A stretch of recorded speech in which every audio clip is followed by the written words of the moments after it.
भाजपाकडून कल्याण लोकसभा मतदारसंघावर दावा करण्यात आल्यानं मतदारसंघात भाजप आणि शिवसेनेमध्ये धुसफूस सुरू आहे। त्यामुळे श्रीकांत शिंदेंना मित्रपक्षातील अनेक आव्हानांचा सामना करावा लागतोय।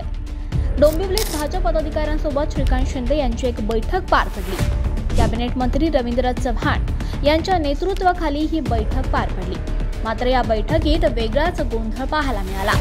या बैठकीदरम्यान उपस्थित पदाधिकाऱ्यांनी श्रीकांत शिंदेंच्या समोरच भारतीय जनता पार्टीचा विजय असो अशा घोषणा देण्यास सुरुवात केली। वातावरण चिघळू नये म्हणून रवींद्र चव्हाण यांनी अखेर कार्यकर्त्यांना समजवण्याचा प्रयत्न केला। भाजपाचा विजय नाही तर महायुतीचा विजय असो अशा घोषणा द्या।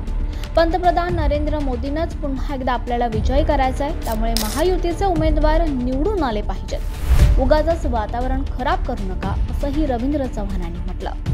पण एकंदरीतच हा गोंधळ पाहता भाजप कार्यकर्त्यांच्या या नाराजीमुळे कल्याण लोकसभा मतदारसंघ कळीचा मुद्दा बनलाय आणि श्रीकांत शिंदेंसाठी नक्कीच डोकेदुखी। त्यामुळे भाजपाकडून श्रीकांत शिंदेंच्या उमेदवारीसाठी ग्रीन सिग्नल मिळणार की धुसफूस अशीच सुरू राहणार हे येणाऱ्या काही दिवसात नक्कीच समोर येईल।